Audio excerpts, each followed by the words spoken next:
G'day everyone, back with some more finished medieval figures from Medbury Miniatures. More for my friend Mark in New Zealand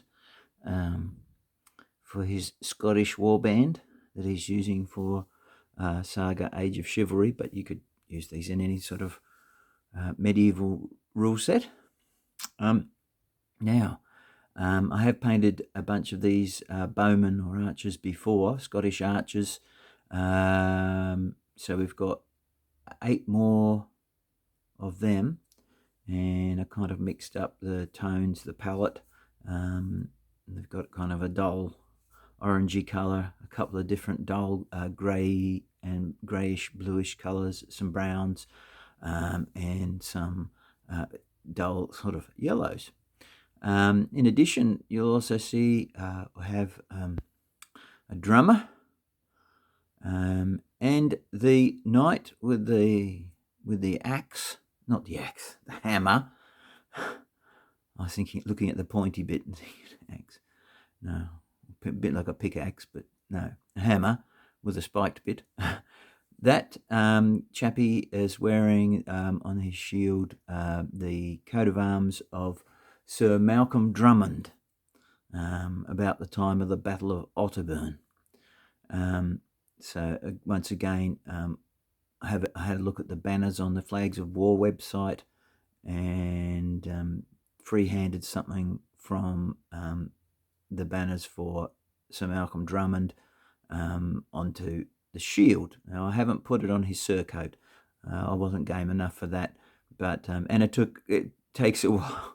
It's not my imperfect freehand, but it took a lot of back and forth until I got something that fitted about right. Oh, sorry, because obviously as well you've got to take into account the shape of the shield, how it tapers at the bottom to fit the design in. It's a bit different than what's on the banner. Okay, so you'll get views of these guys later in the photos. So he has a yellow surcoat and shield design for his colours, for his livery.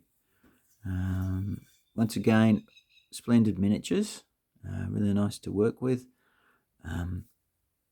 So much so, I've ordered some myself, but hopefully I'm getting some miniatures that Mark is not asking me to paint. These ones that I'm getting for myself, hopefully I've picked some that are different to what he's ordered. So it's nice to, when you do stuff for yourself, to do something that you're not already done for a commission. Or if you do, I mean, if it does happen, of course, it's happened many times, but you paint them differently to how you did in the commission. So giving the drummer a bit of a red drum.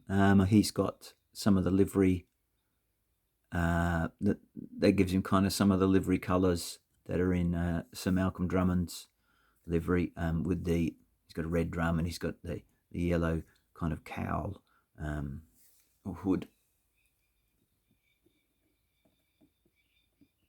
So he can beat out some signals for the troops as they give Sir Percy Hotspur a thrashing. Although, I guess these, as they're for Age of Chivalry, they'll be coming up against all sorts of different war bands, I imagine. Certainly, the Scottish way of fighting that they developed worked very well for a time, with the pikes, the schiltrons, and the archers interspersed, and then a group of cavalry usually to try and exploit things, until by the time of Edward Longshanks, he wised up to the fact that these schiltrons were extremely vulnerable to sustained longbow fire, and after his Welsh campaigns, he'd picked up a few sturdy longbowmen to bring with him on his campaigns into Scotland, and that's what happened. Instead of going straight in, he dismounted his knights as well to help prevent those impetuous charges that knights, especially young knights, are wont to do, try to make their name and be chivalrous and all this sort of stuff. Dismounted them, mixed them with the men of arms and stuff, and then had these wedges of longbowmen. So it kind of forced if the Scottish stayed put, they'd get peppered to death by the longbow until they were so weakened that the English could come in after them. Or if they come after the English, well, they'd still get peppered by the longbows on their approach, and then charged for the coup de grace by the mix of men-at-arms and dismounted knights. But that was sort of later in the 13th century, and certainly it went on into being a method the English would use again and again in the 100 Years' War. So hopefully Mark doesn't come up against an opponent who counters his schultrons with just massed longbowmen and dismounted foot knights and men-at-arms. But then again, Saga probably plays a bit different than perhaps historical battles normally. I don't know. I own the rules, but I've never played it. Okay, guys. So anyway, I hope you enjoy seeing this little showcase of these miniatures. I think Sir Malcolm Drummond looks rather effective. These knights always do. Supported by his archers and his wee drummer, and there's still more for this project to come, and I dare say that will be in the new year, as we're coming up to a busy time of year for many of us, and certainly more and more things being written up on my calendar, and but hopefully there'll still be time for a bit of painting here and there. And I'll probably next, I've got some, I think I mentioned it in a previous video, I've got some Bob Murch pulp figures that he's done for basically Zulu War era. They are 1879. So yeah, some interesting characters. They're quite chunky.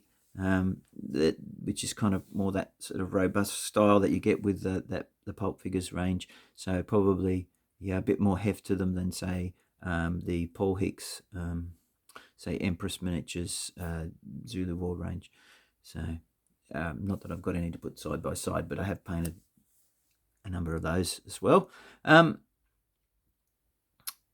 may have some more news later in the week. I've got a few things on order that I'm waiting to receive, so I might keep them all by and put them in one video, just bits and bobs, I finally spent some of my birthday loot that I'd had to one side, and was feeling very depressed one day, and thought, oh, stuff it, I'm going to spend a heap of money.